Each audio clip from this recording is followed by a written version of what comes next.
Corona महामारी का एक कालखंड इसका सबसे बड़ा उदाहरण है।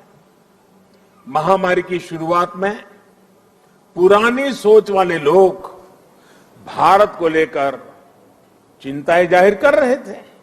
हर कोई कुछ न कुछ कहता रहता था, लेकिन अब लोग भारत का उदाहरण देकर के दुनिया को बताते हैं कि देखिए भारत ने ऐसा किया है। पहले क्या कहा जा रहा था कि भारत की इतनी बड़ी आबादी, भारत को कहां से वैक्सीन मिलेगी, कैसे लोगों का जीवन बचेगा। लेकिन आज भारत वैक्सीन का सबसे बड़ा सुरक्षा कवच तैयार करने वाला देश बनकर के आज उभरा है।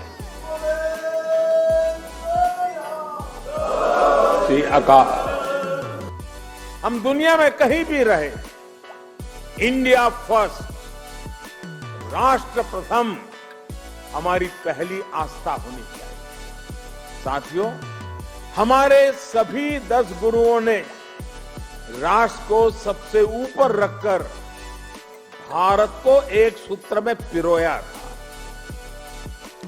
गुरु नानक देव जी ने पूरे राष्ट्र की चेतना को जगाया था, पूरे राष्ट्र को अंधकार से निकालकर प्रकाश की राह दिखाई। हमारे गुरुओं ने पूरब से पश्चिम, उत्तर से दक्षिण पूरे भारत की यात्राएं की। हर कहीं पर भी जाइए, उनकी निशानियां हैं, उनकी प्रेरणाएं हैं, उनके लिए आस्था है।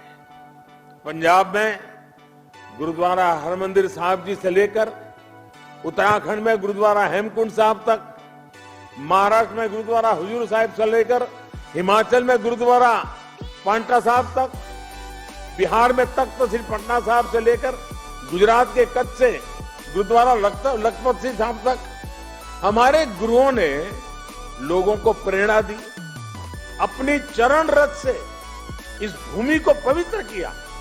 इसलिए सिख परंपरा वास्तव में एक भारत श्रेष्ठ भारत की जीवंत परंपरा है।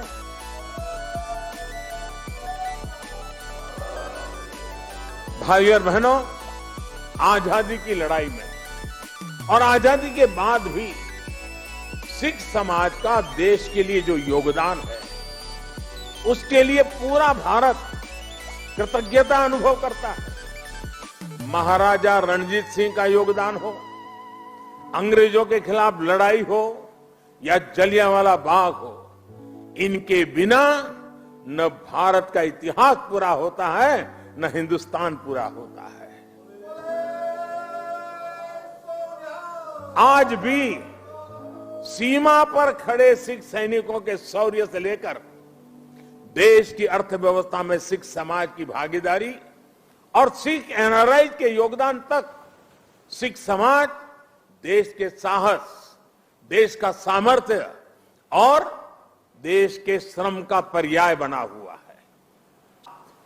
हमारी संस्कृति और विरासत को सेलिब्रेट करने का भी अवसर है, क्योंकि आजादी के लिए भारत का संघर्ष केवल एक सीमित कालखंड की घटना नहीं है। इसके पीछे हजारों साल की चेतना और आदर्श जुड़ी थी।